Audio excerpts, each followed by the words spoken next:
use elimination to solve the systems.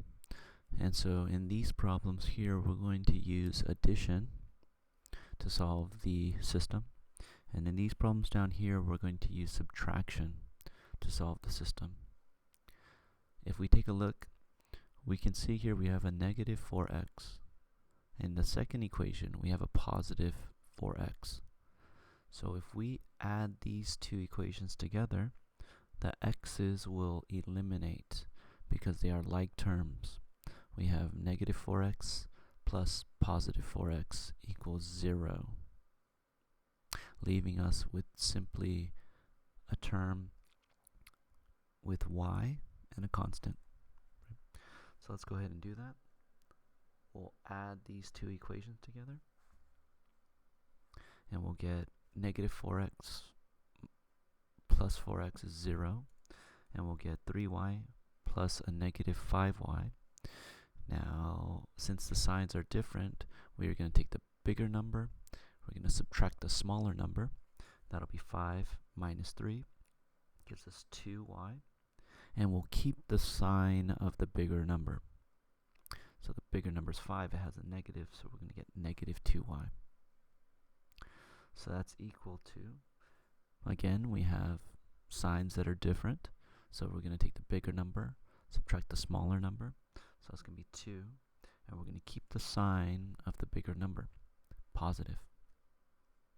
So now we're going to divide by negative 2 on both sides of the equal sign, and we'll have a negative divided by negative is positive y is equal to positive divided by negative is negative 1. So what do we know?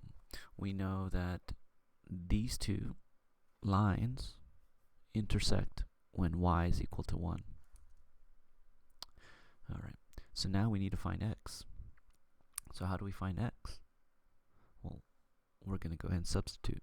And you could substitute in y is equal to negative 1 into equation 1 or equation 2. It does not matter. So let's go ahead and do equation 2. Right. So we'll get 4x minus 5 times negative 1 is equal to 5. What am I doing here? I'm substituting in negative 1 for y. That's going to leave me with 4x plus 5 is equal to 5. I'm going to move the 5 to the other side of the equal sign, subtract 5 from both sides, and I'll get 4x is equal to 0. I'm going to divide by 4 on both sides of the equal sign, and I'll get x is equal to 0. So what is my solution to these two linear equations? It is the ordered pair 0, comma, negative 1. And I'm going to put a box around that.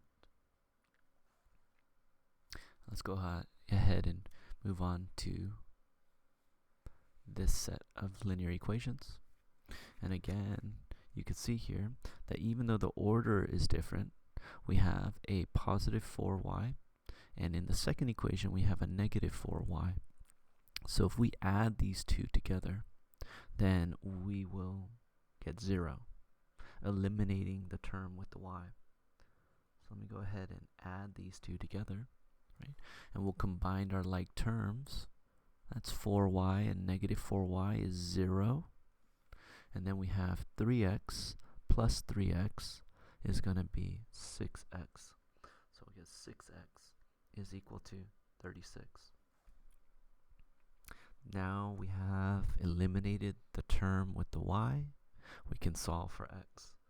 So we'll divide both sides by 6, and we'll get x is equal to 6. Great. So what does that mean? That means these two lines intersect when x is equal to 6. Now we need to find the y. How can we do that? We could substitute in 6 in this equation, or we could substitute in 6 in the second equation. Let's go ahead and substitute into the first equation. 4y plus 3 times 6 is equal to 22. 4y is equal to 18. Oh, I'm sorry. 4y plus 18 is equal to 22. We'll subtract 18 from both sides of the equal sign, and we'll be left with 4y is equal to 4. We're going to divide by the coefficient in front of the y, and we'll get y is equal to 1. So what does this mean? This means that this line and this line intersect at x is equal to 6 and y is equal to 1. So that's going to be my answer, and we're going to state it as an ordered pair, 6, 1, and I'm going to put a box around that.